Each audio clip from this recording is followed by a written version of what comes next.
اعوذ باللہ من الشیطان الرجیم بسم اللہ الرحمن الرحیم رب اشرح لی صدری ویسر لی امری واحلل عقدۃ من لسانی یفقہوا قولی۔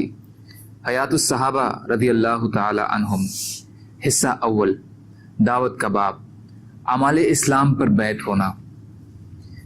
حضرت ابو امامہ رضی اللہ تعالیٰ عنہ کہتے ہیں کہ حضور صلی اللہ علیہ وسلم نے فرمایا، کون بیعت ہونے کے لیے تیار ہے؟ حضور صلی اللہ علیہ وسلم کے غلام حضرت ثوبان رضی اللہ تعالیٰ عنہ نے عرض کیا، یا رسول اللہ، آپ ہمیں بیعت فرما لیں۔ آپ نے فرمایا، ہاں، اس شرط پر بیعت کروں گا کہ کسی سے کوئی چیز نہیں مانگو گے۔ حضرت ثوبان نے کہا، جو ایسا کرے گا پھر اسے کیا ملے گا؟ آپ نے فرمایا، جنت ملے گی۔ تو حضرت ثوبان رضی اللہ عنہ حضور صلی اللہ علیہ وسلم سے بیعت ہو گئے۔ حضرت ابو امامہ کہتے ہیں کہ میں نے حضرت ثوبان کو مکہ میں بھرے مجمع میں دیکھا ہے کہ وہ سواری پر سوار ہوتے تھے، ان کا کوڑا گر جاتا تھا اور کبھی وہ کسی کے کندھے پر گر جاتا، اور وہ آدمی کو کوڑا ان کو پکڑانا بھی چاہتا تو وہ اس سے کوڑا نہ لیتے بلکہ خود سواری سے نیچے اتر کر اسے کوڑے کو اٹھاتے۔ ترغیب حصہ 2، پیج نمبر 99 سے 101۔ حضرت ابو ذر رضی اللہ تعالیٰ عنہ کہتے ہیں کہ حضور صلی اللہ علیہ وسلم نے 5 مرتبہ مجھے بیعت فرمایا اور 7 مرتبہ مجھ سے وعدہ لیا، اور 7 ہی مرتبہ آپ نے اللہ تعالیٰ کو میرے اوپر گواہ بنا کر فرمایا کہ میں اللہ کے بارے میں کسی کی ملامت سے نہ ڈروں۔ حضرت ابو المثنیٰ کہتے ہیں کہ حضرت ابو ذر نے کہا کہ مجھے حضور صلی اللہ علیہ وسلم نے بلایا اور کہا، کیا تمہیں بیعت ہونے کا شوق ہے کہ تمہیں اس کے بدلے میں جنت ملے؟ میں نے کہا، جی ہاں، اور میں نے اپنا ہاتھ بڑھا دیا، اور جو اعمال مجھے بیعت ہونے کے بعد کرنے ہوں گے وہ اعمال بتاتے ہوئے حضور صلی اللہ علیہ وسلم نے فرمایا کہ میں لوگوں سے کوئی چیز نہ مانگوں۔ میں نے کہا، بہت اچھا۔ اور پھر آپ نے فرمایا کہ اگر تمہارا کوڑا سواری سے نیچے گر جائے تو وہ بھی کسی سے نہ مانگنا بلکہ خود سواری سے نیچے اتر کر اسے اٹھانا۔ ایک روایت میں یہ ہے کہ حضور صلی اللہ علیہ وسلم نے 6 دن فرمایا کہ جو بات تمہیں بات میں بتائی جائے گی اسے اچھی طرح سمجھ لینا۔ 7ویں دن آپ نے فرمایا، میں تم کو ہر معاملے میں اللہ سے ڈرنے کی تاکید کرتا ہوں، چاہے وہ لوگوں کے سامنے کا ہو یا ان سے پوشیدہ ہو، اور جب تم سے کوئی گناہ ہو جائے تو فوراً نیکی کر لیا کرو، اور کسی سے کوئی چیز بالکل نہ مانگنا، یہاں تک کہ گرے ہوئے کوڑے کو بھی اٹھا کر دینے کو نہ کہنا، اور امانت بالکل نہ لینا۔ ترغیب حصہ 2، پیج نمبر 99۔ حضرت سہل بن سعد رضی اللہ تعالی عنہ کہتے ہیں کہ میں اور حضرت ابو ذر، حضرت عبادہ بن صامت، حضرت ابو سعید خدری، حضرت محمد بن مسلمہ رضی اللہ عنہم اور ایک اور چھٹے آدمی ہم سب رسول اللہ صلی اللہ علیہ وسلم سے اس بات پر بیعت ہوئے کہ اللہ کے بارے میں کسی کی ملامت سے ہم بالکل متاثر نہ ہوں گے۔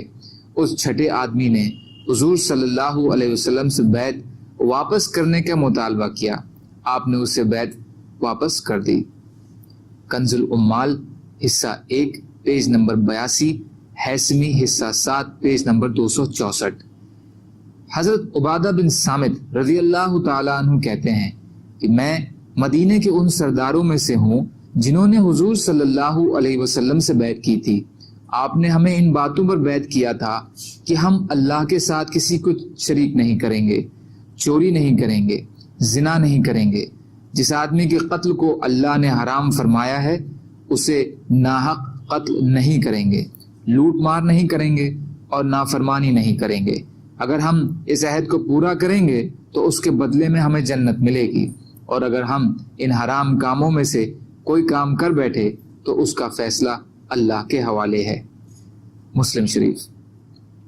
حضرت عبادہ رضی اللہ تعالیٰ عنہ سے روایت ہے کہ ہم لوگ حضور صلی اللہ علیہ وسلم کی خدمت میں حاضر تھے۔ آپ نے فرمایا، مجھ سے ان باتوں پر بیعت ہو جاؤ کہ تم اللہ کے ساتھ کسی چیز کو شریک نہیں کرو گے، چوری نہیں کرو گے، زنا نہیں کرو گے۔ تم میں سے جس نے اس وعدے کو پورا کر دیا اس کا بدلہ اللہ تعالیٰ کے ذمے ہے، اور جو ان میں سے کوئی کام کر بیٹھا اور اللہ نے اس پر پردہ ڈالا تو اس کا معاملہ اللہ کے حوالے ہے، اگر چاہے تو عذاب دیں اور چاہے تو اسے معاف کر دیں۔ کنز الامال حصہ 1 پیج نمبر 82۔ حضرت عبادہ بن صامت رضی اللہ تعالیٰ عنہ کہتے ہیں کہ بیعت عقبہ اولا میں ہم 11 آدمی تھے۔ اس وقت ہم پر جنگ کرنا فرض نہیں ہوا تھا، اس لیے آپ نے ہمیں ان باتوں پر بیعت کیا جن پر آپ عورتوں کو بیعت کیا کرتے تھے۔ ہم نے آپ سے ان باتوں پر بیعت کی کہ ہم اللہ کے ساتھ کسی چیز کو شریک نہیں کریں گے، چوری نہیں کریں گے، زنا نہیں کریں گے، نہ اولاد کا الزام لگائیں گے جسے اپنے ہاتھوں اور پیروں کے بیچ گھڑا ہو، نہ اپنی اولاد کو قتل کریں گے، اور نیکی کے کسی کام میں نافرمانی نہیں کریں گے۔ جو اس وعدے کو پورا کرے گا اسے جنت ملے گی، اور جو ان میں سے کوئی کام کر بیٹھے گا تو اس کا معاملہ اللہ کے حوالے ہے، چاہے وہ اسے عذاب دیں اور چاہے تو اسے معاف کر دیں۔ اگلے سال یہ لوگ دوبارہ آ کر حضور صلی اللہ علیہ وسلم سے بیعت ہوئے۔ حدیث کنز الامال حصہ 1 پیج نمبر 82 پر، بدایہ حصہ 3 پیج نمبر 150 پر ہے۔ سبحان اللہ و بحمدہ، سبحانک اللہم و بحمدک، اشہد ان لا الہ الا انت، استغفرک و اتوب الیک۔ سبحان ربک رب العزت عما یصفون وسلام علی المرسلین والحمد للہ رب العالمین، برحمتک یا ارحم الراحمین، لا الہ الا اللہ، محمد رسول اللہ۔